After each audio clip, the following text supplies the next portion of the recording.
निम्नलिखित the new life mission के यहोवा परमेश्वर के सेवक पास्टर पॉल सी जॉन्ग का एक प्रवचन का सारांश है। यदि आप द न्यू लाइफ मिशन की वेबसाइट पर जाते हैं तो आप पास्टर पॉल सी जॉन्ग की कई सुसमाचार पुस्तकों को ई बुक और ऑडियो बुक दोनों प्रारूपों में निःशुल्क डाउनलोड कर सकते हैं। आप में से कौन यहोवा परमेश्वर में विश्वास करने के लिए योग्य है? कौन अपने पापों से उद्धार पा सकता है? हमें पहले यहोवा परमेश्वर में विश्वास करने के लिए योग्य होना चाहिए, और वह योग्यता है यह जानना कि मनुष्य बुराई का बीज है और यह स्वीकार करना कि हम नरक जाने के लिए नियत हैं।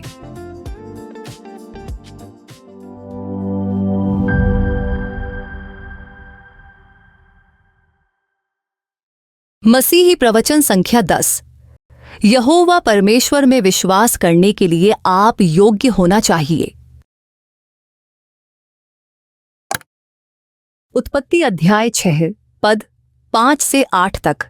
यहोवा ने देखा कि मनुष्यों की बुराई पृथ्वी पर बढ़ गई है और उनके मन के विचार में जो कुछ उत्पन्न होता है वह निरंतर बुरा ही होता है। और यहोवा पृथ्वी पर मनुष्य को बनाने से पछताया और वह मन में अति खेदित हुआ। तब यहोवा ने कहा, मैं मनुष्य को जिसकी मैंने सृष्टि की है पृथ्वी के ऊपर से मिटा दूंगा। क्या मनुष्य, क्या पशु, क्या रेंगने वाले जंतु, क्या आकाश के पक्षी, सबको मिटा दूंगा, क्योंकि मैं उनके बनाने से पछताता हूं। परंतु यहोवा के अनुग्रह की दृष्टि नूह पर बनी रही। यहोवा परमेश्वर कहते हैं कि मनुष्य के सभी विचार और सभी योजनाएं हमेशा बुरी हैं। लेकिन मनुष्य का क्या? क्योंकि मनुष्य यह नहीं जानता कि उसके विचार हमेशा बुरे होते हैं, वह अपने विचारों की सही होने की बात पर अड़ा रहता है और जिद्दी होकर उनका पालन करता है। परिणाम स्वरूप यहोवा परमेश्वर के नियम के अनुसार कि पाप की मजदूरी मृत्यु है, वह निश्चित रूप से विनाश में नरक में जाएगा। आप में से कौन यहोवा परमेश्वर में विश्वास करने के लिए योग्य है? कौन अपने पापों से उद्धार पा सकता है? हमें पहले यहोवा परमेश्वर में विश्वास करने के लिए योग्य होना चाहिए, और वह योग्यता है यह जानना कि मनुष्य बुराई का बीज है और यह स्वीकार करना कि हम नरक जाने के लिए नियत हैं। हमें पहले यह स्वीकार करना चाहिए कि हम स्वयं वे लोग हैं जिनके पास यहोवा परमेश्वर के सामने नरक जाने के अलावा कोई विकल्प नहीं है। हमें यहोवा परमेश्वर को स्वीकार करने और उन पर विश्वास करने के लिए पहले यह स्वीकार करना चाहिए कि हम स्वयं नरक के लिए नियत पापी हैं। यहोवा परमेश्वर ने मनुष्य को बनाया और उत्पत्ति अध्याय 2 पद 16 से 17 तक में कहा, और यहोवा परमेश्वर ने आदम को यह आज्ञा दी, तू वाटिका के सब वृक्षों का फल बिना खटके खा सकता है, पर भले या बुरे के ज्ञान का जो वृक्ष है उसका फल तू कभी न खाना, क्योंकि जिस दिन तू उसका फल खाएगा उसी दिन अवश्य मर जाएगा। लेकिन आदम और हव्वा शैतान द्वारा धोखा खाकर भले और बुरे के ज्ञान के वृक्ष का फल खा लिया। इसलिए आदम यहोवा परमेश्वर के वचन की अवज्ञा करने वाला पापी बन गया और यहोवा परमेश्वर से अलग हो गया। इसलिए आदम के वंशज के रूप में मानवता के सभी लोग आदम से विरासत में मिले पाप के साथ जन्म लेते हैं, और जैसा कि यहोवा परमेश्वर ने कहा उसी दिन अवश्य मर जाएगा। उत्पत्ति अध्याय 2 पद 17। यहोवा परमेश्वर के नियम के अनुसार कि पाप की मजदूरी तो मृत्यु है। रोमियो अध्याय 6 पद 23। उनके पास नरक जाने के अलावा कोई विकल्प नहीं है।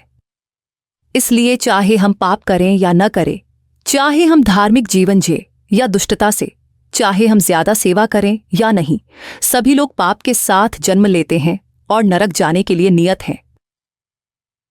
एक व्यक्ति जन्म से ही 12 पापों के साथ जन्म लेता है। मरकुस अध्याय 7 पद 21 से 23 तक में कहा गया है, क्योंकि भीतर से अर्थात मनुष्य के मन से बुरे बुरे विचार, व्यभिचार, चोरी, हत्या, परस्त्रीगमन, लोभ, दुष्टता, छल, लुचपन, कुदृष्टि, निंदा, अभिमान और मूर्खता निकलती है। ये सब बुरी बातें भीतर ही से निकलती हैं और मनुष्य को अशुद्ध करती है। इस यहोवा परमेश्वर के वचन के अनुसार एक व्यक्ति 12 बुरे विचारों के साथ जन्म लेता है, जीवन में उन बुरे विचारों का अनुसरण करता है और अंततः नरक जाता है। इसीलिए यहोवा परमेश्वर में विश्वास करने के लिए हमें पहले यह समझना चाहिए कि हम नरक के लिए नियत एक बीज हैं। यह स्वीकार करके कि आप नरक के लिए नियत हैं, आपको यहोवा परमेश्वर से पुकार कर कहना चाहिए, हे यहोवा परमेश्वर, मुझ पर दया करें, मुझ पर करुणा दिखाएं और मुझे बचाएं। यदि आप मुझे नहीं बचाएंगे तो मैं निश्चित रूप से नरक जाऊंगा। इसलिए कृपया मुझ पर दया करें और मुझे बचाएं। केवल जब आप पहले यह स्वीकार करते हैं कि आप नरक के लिए नियत हैं, तभी आप यहोवा परमेश्वर की दया प्राप्त कर सकते हैं, पाप से उद्धार पा सकते हैं और यहोवा परमेश्वर के पाप रहित पवित्र बच्चे बन सकते हैं जो उनके साथ चल सकते हैं। वैद्य भले चंगों के लिए नहीं परंतु बीमारों के लिए आवश्यक है। लूका अध्याय 5 पद 31। केवल वे लोग जो यह स्वीकार करते हैं कि वे निश्चित रूप से नरक के लिए नियत हैं, उन्हें ही यहोवा परमेश्वर की आवश्यकता है और वे ही यहोवा परमेश्वर द्वारा दिए गए उद्धार के सुसमाचार पर विश्वास कर सकते हैं। जो लोग कहते हैं, मेरे पास केवल छोटे छोटे पाप हैं, कृपया केवल इन पापों को क्षमा करें, क्या मैं फिर भी एक अच्छा व्यक्ति नहीं हूं? उन्हें यहोवा परमेश्वर के उद्धार की आवश्यकता नहीं है। जब कोई यह कहता है कि उसके पास कोई पाप नहीं है, तो पाप कैसे मिटाया जा सकता है? केवल वे लोग जो यह स्वीकार करते हैं कि वे पाप से भरे हुए हैं और नरक के लिए नियत हैं, वे ही यहोवा परमेश्वर की आवश्यकता को समझ सकते हैं। और केवल वे लोग जो यहोवा परमेश्वर द्वारा पूरे किए गए पाप से उद्धार पर विश्वास करते हैं, वे ही उद्धार पाने के योग्य हैं।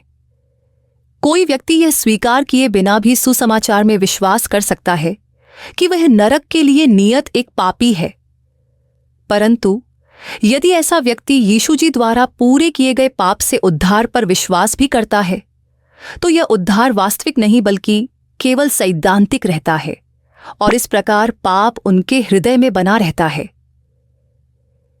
जो लोग यीशु जी के उद्धार के सुसमाचार में विश्वास करते हैं लेकिन यहोवा परमेश्वर में विश्वास करने की पात्रता नहीं रखते हैं, दूसरे शब्दों में जो यह नहीं समझते कि वे नरक के लिए नियत पापी हैं, वे अंत में बाहर के अंधकार में डाल दिए जाएंगे जहां वे रोएंगे और दांत पीसेंगे। मत्ती अध्याय 16 पद 24 से 25 तक। तब यीशु ने अपने चेलों से कहा, यदि कोई मेरे पीछे आना चाहे तो अपने आप का इनकार करे और अपना क्रूस उठाए और मेरे पीछे हो ले। क्योंकि जो कोई अपना प्राण बचाना चाहे वह उसे खोएगा, और जो कोई मेरे लिए अपना प्राण खोएगा वह उसे पाएगा। चूंकि व्यक्ति के विचार हमेशा बुरे होते हैं, उन्हें अपने विचारों को नकारना चाहिए, और चूंकि पाप की मजदूरी तो मृत्यु है, रोमियो अध्याय 6 पद 23, उन्हें यह स्वीकार करना चाहिए कि वे निश्चित रूप से नरक के लिए नियत एक पापी हैं और यहोवा परमेश्वर को खोजना चाहिए। यदि हम यह स्वीकार करते हैं कि हम नरक के लिए नियत पापी हैं, तो यीशु जी हम पर दया करेंगे और जल, बपतिस्मा, लहू और पवित्र आत्मा के सुसमाचार के द्वारा हमें पाप से बचाएंगे। मत्ती अध्याय 3 पद 15 में कहा गया है, यीशु ने उसको यह उत्तर दिया, अब तो ऐसा ही होने दे, क्योंकि हमें इसी रीति से सब धार्मिकता को पूरा करना उचित है। तब उसने उसकी बात मान ली। यीशु मसीह जो यहोवा परमेश्वर के मेमने प्रायश्चित के बलिदान के रूप में आए, उन्होंने यूहन्ना बपतिस्मा देने वाले से बपतिस्मा लिया। यीशु जी ने यूहन्ना बपतिस्मा देने वाले से बपतिस्मा क्यों लिया?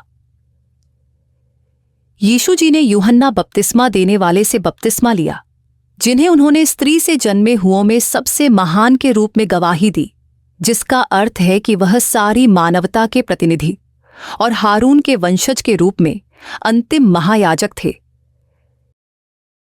जैसे पुराने नियम में पाप बलिदानों पर हाथ रखा जाता था, वैसे ही यीशु जी ने यूहन्ना से बपतिस्मा लिया, जिससे संसार के सारे पाप उन पर स्थानांतरित हो गए। इस प्रकार संसार के पापों को दूर किया, और बपतिस्मा लेकर संसार के सारे पापों को अपने ऊपर लेने के बाद यीशु जी क्रूस पर गए, जहां उन्होंने अपना लहू बहाया और संसार के सारे पापों के लिए न्याय को सहा। इस प्रकार यीशु जी ने संसार के सारे पापों को दूर करके और सभी को पाप से बचाकर यहोवा परमेश्वर के प्रेम को पूरा किया। केवल वे लोग जो यह स्वीकार करते हैं कि यदि यीशु जी उन्हें नहीं बचाते तो वे निश्चित रूप से नरक के लिए नियत हैं, वे ही यीशु जी के बपतिस्मा, लहू और पुनरुत्थान को सच्चाई से थाम सकते हैं, जिसके द्वारा उन्होंने सारे पापों को दूर किया, और उस विश्वास के द्वारा वे पवित्र यहोवा परमेश्वर के बच्चे बन सकते हैं। क्या आप यहोवा परमेश्वर में विश्वास करने की पात्रता रखते हैं? द न्यू लाइफ मिशन की वेबसाइट पर जाएं और पास्टर पॉल सी जोंग की कई प्रवचन पुस्तिकाओं में से एक, क्या आप सच्चे में पानी और पवित्र आत्मा से नया जन्म पाए हैं, को पढ़े। सबोपदेशक की यह पुस्तक यहोवा परमेश्वर के वचन के द्वारा आपको पवित्र यहोवा परमेश्वर के बच्चे के रूप में नया जन्म लेने की अगुवाई करेगी। हमारी सेवकाई द न्यू लाइफ मिशन, जो संसार भर में सुसमाचार फैलाने के उद्देश्य से पास्टर पॉल सी जोंग की पुस्तकों का वितरण करती है, 27 प्रमुख भाषाओं में अनुदित वेबसाइटों का संचालन करती है। हर दिन लगभग 40,000 से 50,000 लोग हमारी वेबसाइट पर आते हैं, जिनमें से प्रतिदिन 2,500 से अधिक लोग लगभग 3,000 से 4,000 निःशुल्क ई पुस्तकें और 3,500 से अधिक निःशुल्क ऑडियो बुक डाउनलोड करते हैं। जैसा कि परमेश्वर के वचन में लिखा है, तुमने मुफ्त में पाया, मुफ्त में दो, वैसे ही हम पानी और पवित्र आत्मा के सुसमाचार का सत्य पुस्तकों के माध्यम से निःशुल्क बांट रहे हैं। कृपया विश्वास के साथ हमारी वेबसाइट पर आइए और ई पुस्तकें, ऑडियो बुक तथा द्विभाषी पुस्तकों को डाउनलोड करें।